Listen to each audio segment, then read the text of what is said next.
Halo semua, di video kali ini kita akan membahas dan lebih mengenali tentang otak kita. Tahukah Anda bahwa otak manusia merupakan organ tubuh yang paling penting? Melalui proses di otak terciptalah sebuah pikiran, logika, keputusan, perasaan, dan semua hal yang kita lakukan. Di zaman sekarang, manusia tidak lagi dinilai berdasarkan kemampuan fisiknya, melainkan dari kemampuannya berpikir, menciptakan, mengambil keputusan, memecahkan masalah, dan ketahanan mentalnya.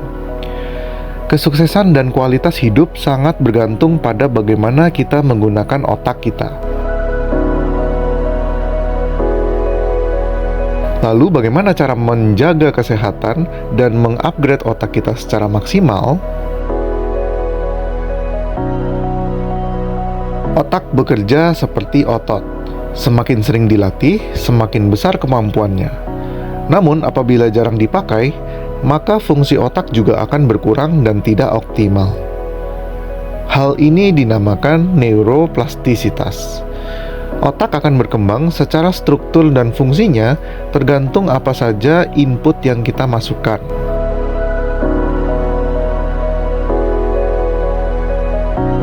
Sebagai contoh, kita mungkin sering menggunakan GPS ketika ingin pergi ke suatu tempat yang tidak familiar. Namun dengan semakin banyaknya penggunaan teknologi ini, bagian otak yang memproses kepandaian ruang juga semakin jarang terpakai. Sehingga banyak orang yang semakin sulit menghafal jalan atau mengenali lingkungan sekitar.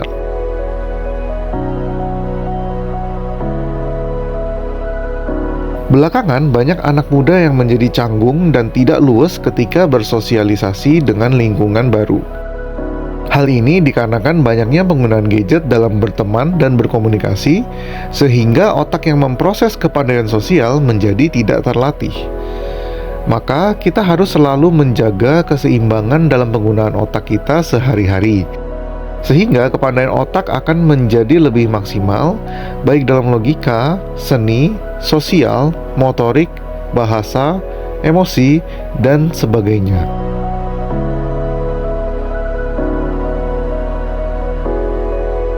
Perkembangan otak kita sangat bergantung pada apa yang sering kita baca, dengar, lihat, dan lakukan setiap harinya. Otak manusia bekerja seperti spons yang menyerap segala informasi baru. Namun, informasi ini akan menjadi sia-sia apabila tidak kita kristalkan menjadi sebuah teori atau sebuah pemahaman. Tips untuk mengkristalkan sebuah informasi menjadi pemahaman atau teori pribadi adalah: yang pertama, mengajarkan dan mendiskusikan dengan orang lain.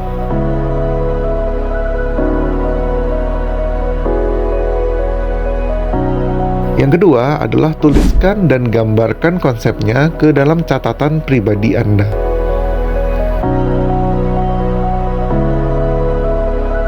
Yang ketiga, lakukan dan terapkan informasi ini dalam kehidupan Anda.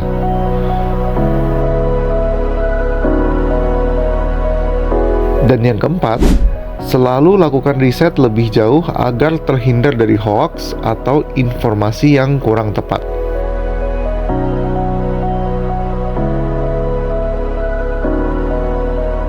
Pemahaman yang mengkristal ini telah menjadi modal kita yang sangat berharga.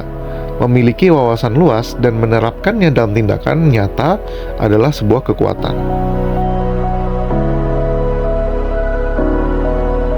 Hindari hal-hal yang tidak baik untuk kinerja otak, seperti yang pertama adalah multitasking.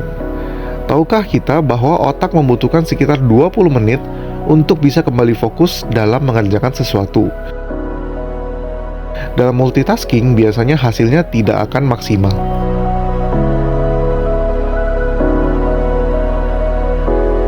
Yang kedua adalah stres. Seperti sebuah handphone dengan memori yang terlalu penuh dan sinyal yang tidak stabil, memeras otak di bawah keadaan stres lama-lama akan berdampak negatif, baik bagi fisik maupun bagi mental kita.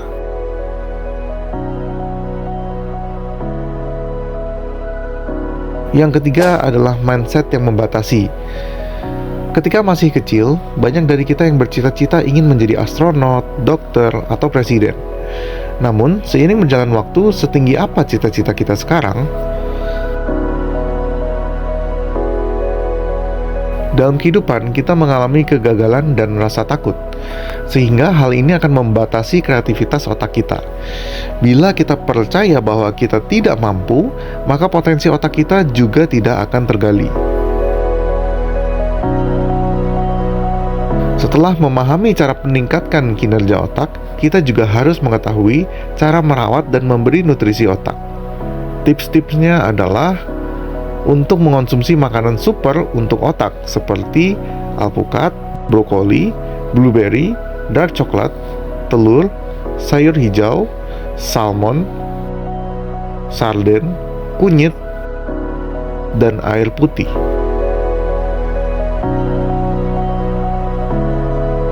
Berikutnya adalah tidur secara cukup, konsisten, dan berkualitas.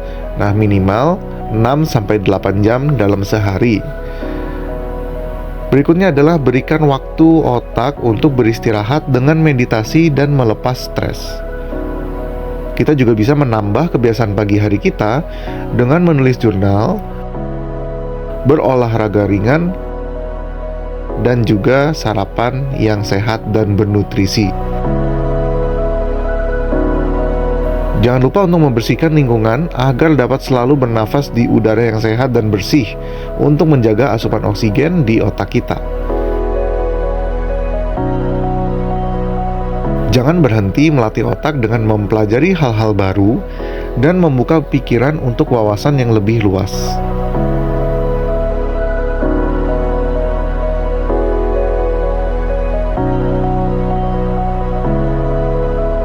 Semoga video ini bermanfaat.